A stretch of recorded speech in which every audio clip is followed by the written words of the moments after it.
History speaks. Power moves. Markets shift. But Africa watches, and the black world calculates. Our stories matter, our history matters, and our future matters. We study the past, we question the present, and we prepare for the future.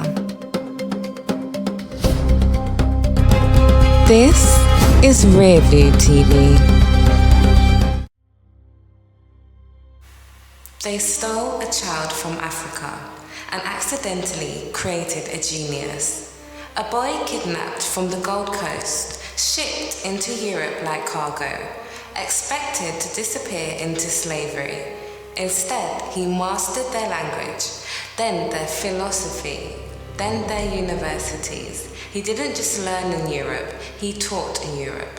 An African professor in the 1700s, standing in rooms where black people weren't supposed to stand, thinking thoughts they said we couldn't think, and when his brilliance became undeniable, history quietly erased him, because a world built on black inferiority could not survive a black intellectual giant. So they buried his name, but buried names have a habit of rising.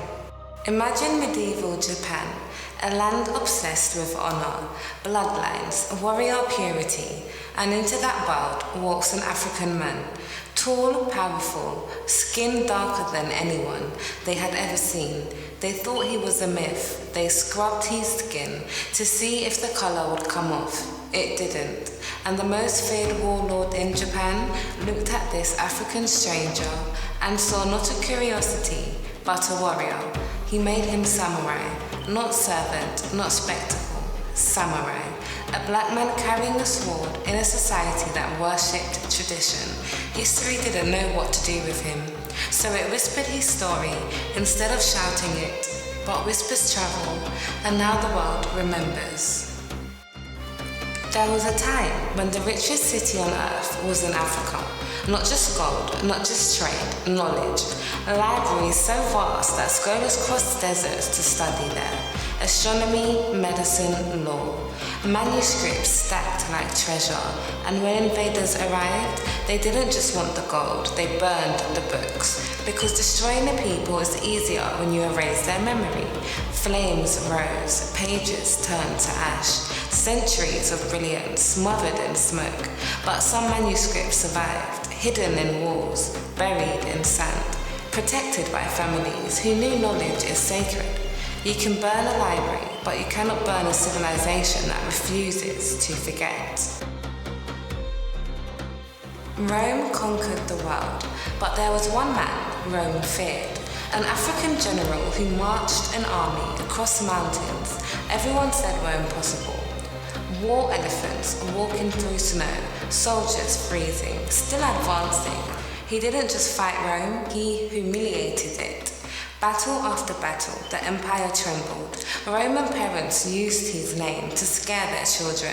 That's how deep the fear ran. And yet, history remembers Rome as invincible, and him as a footnote, because empires write history to comfort themselves. But truth survives in the cracks of their stories, and when you pull those cracks open, you see it clearly. Our ancestors were never small, they were never weak, they were never forgotten, only hidden. They told us history started in chains, but chains were only a chapter, not the beginning. Every buried name, every burned library, every erased ancestor is waiting to be remembered, and remembering is power. If these stories move something inside you, don't scroll past them. Stand in them, share them, speak them, carry them forward, because the algorithm spreads noise, but we spread truth. Subscribe to RearView TV and help us bring the hidden past back into light. This isn't just content, this is restoration.